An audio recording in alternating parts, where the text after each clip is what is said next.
pourquoi faire? Dans quelle société voulons-nous vivre? Est-ce que tout doit être connecté? Des questions démocratiques. Qui va avoir accès? Comment? Qui va le contrôler? Nos questions des données.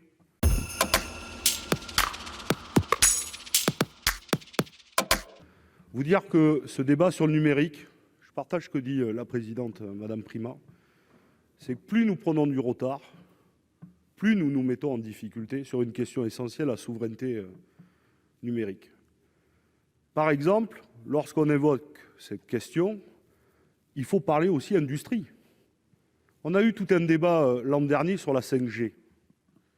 Mais la 5G, comme nous l'avons traité l'an dernier sur une PPL, où nous sommes confrontés à un choix, choisir soit entre des opérateurs chinois, soit entre des opérateurs américains.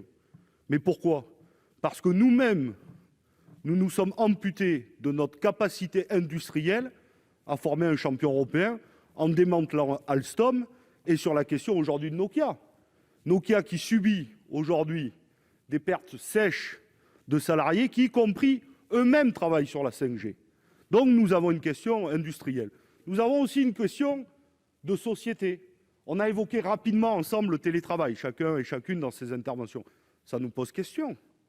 Parce qu'autant le télétravail peut être porteur de gains pour l'entreprise, mais aussi pour les salariés, notamment sur les questions de déplacement, etc.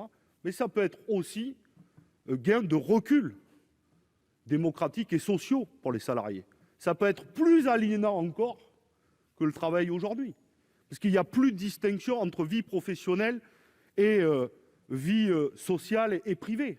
Donc vous voyez, c'est des questions de société qui sont là, j'ai envie de dire devant nous. Non, elles se posent avec force aujourd'hui.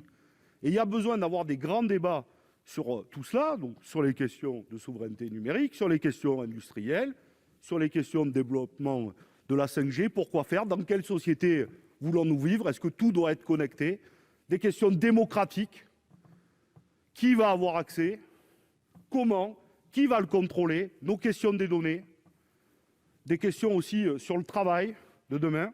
Et puis, j'entends qu'on veut soutenir les entreprises.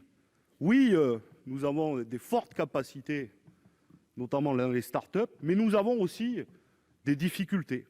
Donc, nous partageons et nous voterons cette proposition de loi, mais je pense qu'au-delà des rapports que nous faisons les uns et les autres et qui sont souvent de qualité, je pense qu'il nous faut un vrai travail en commun et assez rapidement. Je vous remercie, Monsieur le Président.